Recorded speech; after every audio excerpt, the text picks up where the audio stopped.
My name's Jeffrey, I run Overthink Group, and today we're going to talk about why you should be balancing your organic and paid search marketing efforts.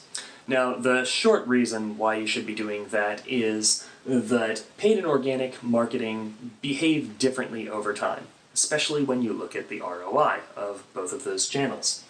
For those of you who may not be familiar with one or both of those, paid search marketing is what you see happening when you Google something and then immediately in the search engine results page you see those green links. They're marked as ads if you look at them very closely.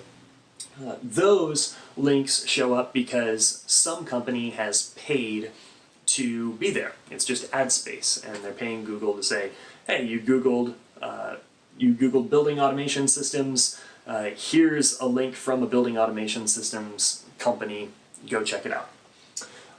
And then organic is different.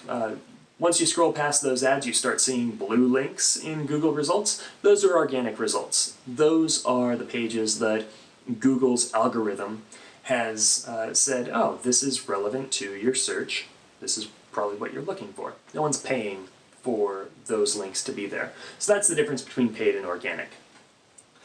Now I have a rough graph of how paid and organic channels tend to perform over time when we look at ROI. With paid search marketing, you tend to get some high ROI right off the bat. You put in money, you start seeing results. And that's because once your ads are approved, then you show up right at the top of those search results pages.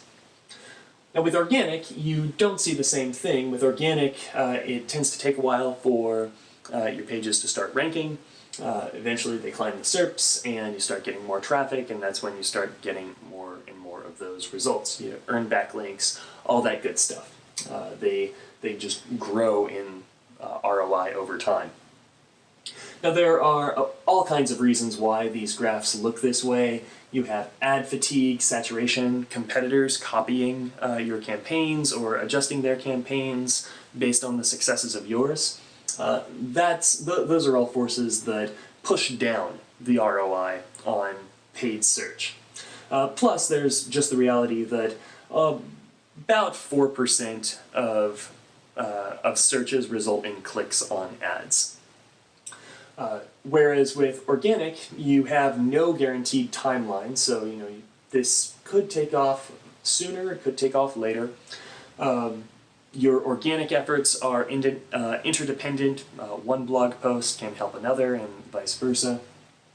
There's plenty of room to optimize, and algorithms tend to reward great content over time. I have links to threads from a thread from Andrew Chen on just why we see this phenomenon playing out in the paid search marketing marketplace.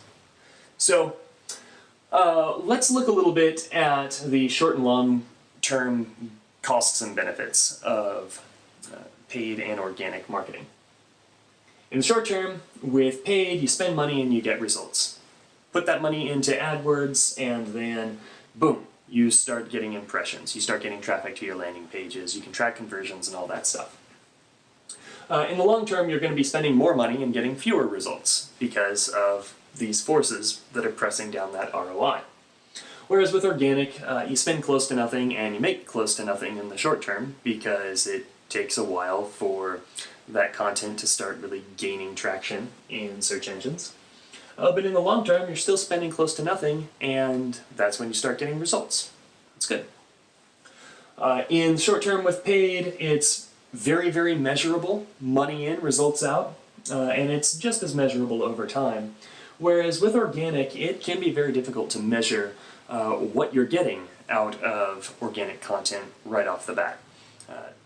You publish a blog post, and you don't necessarily know what it's going to do for you the day you publish that. However, over time, you can measure the traffic to it. You can watch what happens when people hit that content, so it becomes more measurable.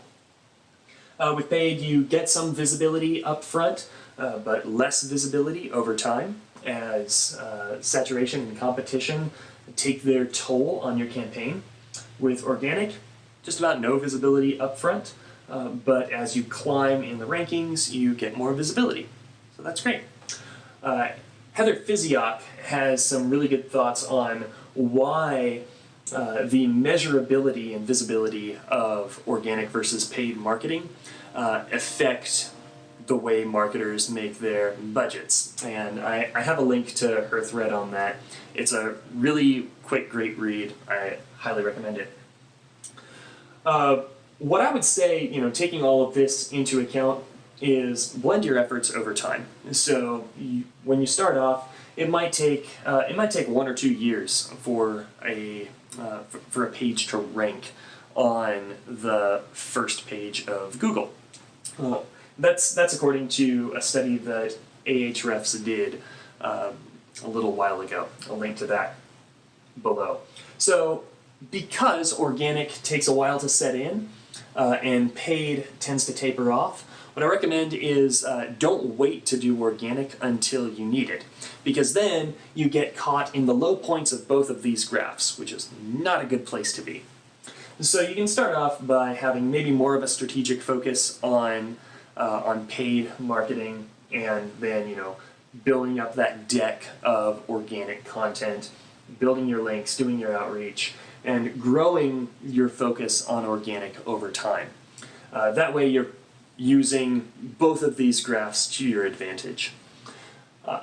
There's not a panacea when it comes to the percentage splits between these. It's going to depend on your market, your content, your overall business strategy. But you are going to want to seek some sort of balance between organic and paid.